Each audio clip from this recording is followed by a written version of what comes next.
എൻ്റെ കത്ത് കൂട്ടുകാരാവാം, കാട്ടുജീവികളാകാതിരിക്കാം.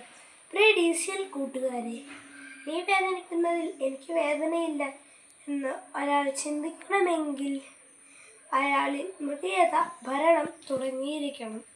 ഈ അടുത്ത കാലത്താണ് ഇത്തരമൊരു ചിന്ത എൻ്റെ മനസ്സിൽ മകിക്കാൻ തുടങ്ങിയത്.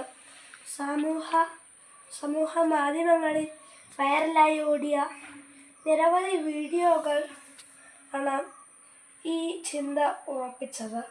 സ്കൂൾ വിദ്യാർത്ഥികളുടെ കലഹങ്ങളും വഴക്കുകളും വഴിവിട്ട് വളർന്ന് തനി കൊട്ടേഷൻ ഗുണ്ടകളുടെ അഴിഞ്ഞാട്ടത്തിൻ്റെ പകർത്ത് ബുക്കുകളായി മാറുന്ന ക്രൂരമായ കാഴ്ചകൾ. സ്വന്തം ക്ലാസ്സിൽ പഠിക്കുന്ന സഹപാഠിയെ കൂട്ടം കൂടി തല്ലിച്ചതയ്ക്കുന്ന വീഡിയോകൾ. രക്ഷിക്കണേ എന്ന് അതിദയനീയമായി കൈകൂപ്പി കേഴുന്ന സഹപാഠിയെ പേപ്പട്ടികളെ പോലെ കടിച്ചു കീറുന്ന ക്രിമിനലുകൾ. എന്തിനു വേണ്ടിയാണ് കൂട്ടുകാരെ ഇതുപോലെ തല്ലിക്കൊല്ലുന്നത്? മുമ്പൊന്നുമില്ലാതിരുന്ന ഇത്തരമൊരു ക്രൂരതകൾക്കുള്ള കാരണങ്ങൾ മനഃശാസ്ത്രജ്ഞന്മാർ ഗൗരവമായി അന്വേഷിക്കുന്നുണ്ട്. Very good.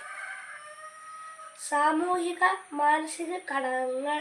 കൗമാരക്കാർക്ക് സ്വന്തം ഐഡന്റിറ്റി കണ്ടെത്തുവാനുള്ള വ്യഗ്രതയുണ്ട്.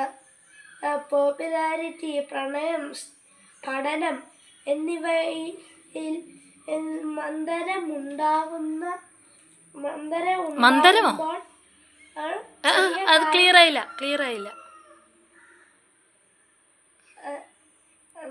പോപ്പുലാരിറ്റി, പ്രണയം, പഠനം എന്നിവയിൽ മത്സരമുണ്ടാകുമ്പോൾ ചെറിയ കാര്യങ്ങൾ പോലും വലിയ ശത്രുതയ്ക്ക് കാരണമാകും.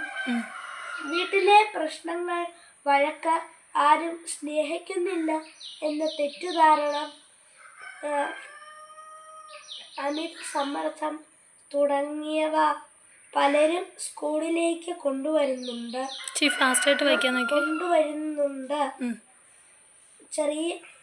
ചിലർക്ക് വൈകാരിക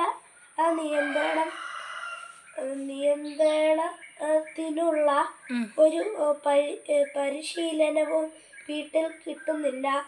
ഈശ്വരവിശ്വാസമില്ലാതെ, പ്രാർത്ഥിക്കാനറിയാതെ, മാനുഷിക ആത്മീയ മൂല്യങ്ങൾ അറിയാതെ വഴിയിറമ്പു സംസ്കാരത്തിൽ തന്നെ വളരുന്ന കുട്ടികളുണ്ട്. അവർക്ക് കോപം നിയന്ത്രിക്കാനുള്ള കഴിവില്ല. സമപ്രായ സമ്മർദ്ദവും പ്രധാന ഘടകമാണ്. കൂട്ടുകാരുടെ ഗ്രൂപ്പിൽ ഒരാൾ അക്രമാസക്തനാണെങ്കിൽ സ്വന്തം വ്യക്തിത്വമില്ലാത്ത മറ്റുള്ളവരും അത് അനുകരിക്കും. സോഷ്യൽ മീഡിയയുടെ സ്വാധീനം. കേരളത്തിൽ സോഷ്യൽ മീഡിയ അഡിക്ഷൻ പ്രായഭേദമില്ലാതെ ഒരു പകർച്ചവ്യാധി പോലെ ആയിക്കഴിഞ്ഞു. വിദ്യാർത്ഥികളിലാണ് ഈ സമൂഹമാധ്യമ അടിമത്തം ഏറ്റവും കൂടുതൽ ഉള്ളത്. സൈബർ ബുള്ളിംഗ് ആണ് ഏറ്റവും അധികം വ്യാപിക്കുന്നത്. സമൂഹമാധ്യമങ്ങളിലൂടെയുള്ള ഭീഷണിയാണിത്. ഇൻസ്റ്റഗ്രാം, വാട്ട്സ്ആപ്പ്, സ്നാപ്ചാറ്റ് എന്നിവ വഴിയിലെ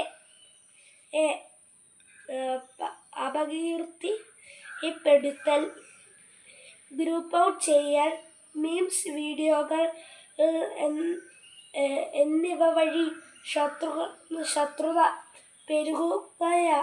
പെരുകുകയാണ്. ഫൈറ്റ് വീഡിയോകൾ കർശനമായി നിരോധിക്കണം. സ്കൂൾ ഫൈറ്റ് വീഡിയോകൾ റെക്കോർഡ് ചെയ്ത് ഫൈറ്റ് പേജുകൾ പോസ്റ്റ് ചെയ്യുന്നത് വ്യാപകമായിരിക്കുകയാണ്. ലൈക്കിനും വ്യൂസിനും ഷെയറിനും വേണ്ടി ഫൈറ്റുകൾ അതിക്രൂരമാകുന്നതും വർദ്ധിക്കുകയാണ്. റീത്തിൻ സ്പീഡിൽ വായിക്കണം. അൽഗോരിതം എഫക്റ്റാണ് ഏറ്റവും ശ്രദ്ധിക്കേണ്ട മറ്റൊരു കാര്യം. വയലന്റ് കണ്ടന്റ് തുടരെ കാണുന്ന അയാൾക്ക് കൂടുതൽ വയലന്റായ വീഡിയോകൾ തന്നെ ലഭിക്കുന്നു. അത് കുട്ടികളുടെ മനസ്സിൽ വൈകാരിക മരവിപ്പ് എന്ന അവസ്ഥ സൃഷ്ടിക്കുന്നത്. എത്ര ക്രൂരതകൾ കണ്ടാലും ഒരു വികാരവുമില്ലാതിരിക്കുന്ന മാതാപിതാക്കൾ ഇതിന് ക്ലിയർ അല്ല. അതിന് മുന്നത്തെ സെൻസ് ഒന്നുകൂടെ വെച്ചേ. ബ്രീത്തിങ് ചെയ്തിട്ട് വെച്ചേ.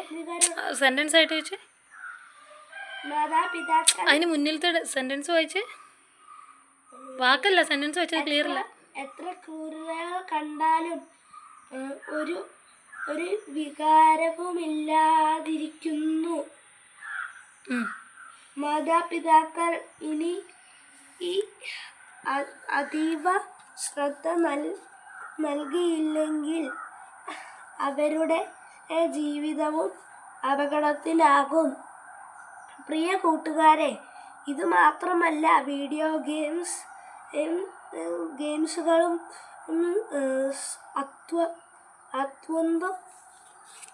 അത്യന്തം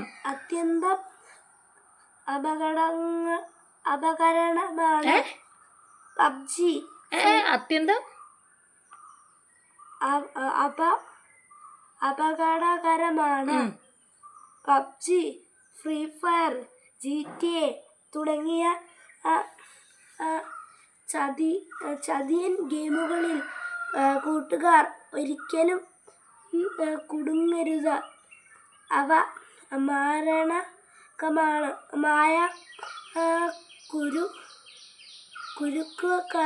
കുരുക്കുകൾ തന്നെയാണ്. ഈ ഓൺലൈൻ ഗെയിമുകളിൽ ട്രാഷ് ടോക്കും ടീം റൈവൽറ്റിയും നമ്മുടെ യഥാർത്ഥ ജീവിതത്തിലേക്കും വരാം. സ്വതവേ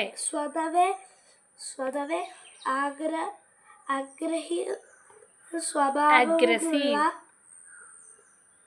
കുട്ടികൾ ഇത്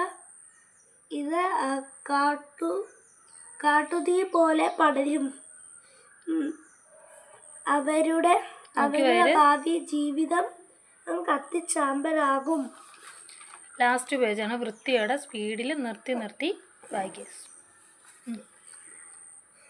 അതിനാൽ ഡിജിറ്റൽ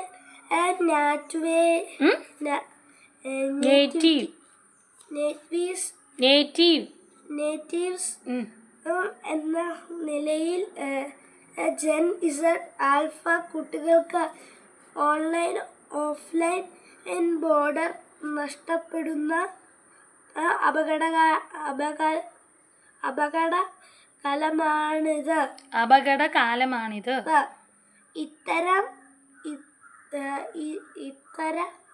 ഇത്തരത്തിലുള്ള സമൂഹ മാധ്യമ അടിമകൾക്ക് സഹാനുഭൂതി സ്നേഹം, സേവനം, കരുണ തുടങ്ങിയ മാനവിക മൂല്യങ്ങളെ ഉൾക്കൊള്ളാൻ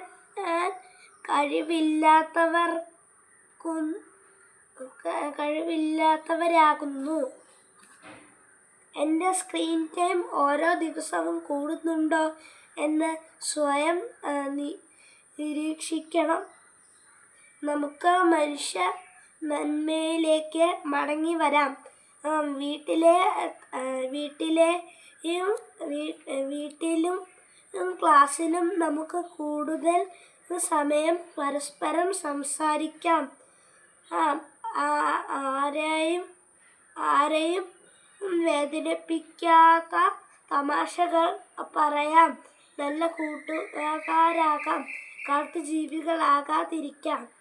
സ്നേഹത്തോടെ, സ്വന്തം കൊച്ചേട്ടൻ. Thank you.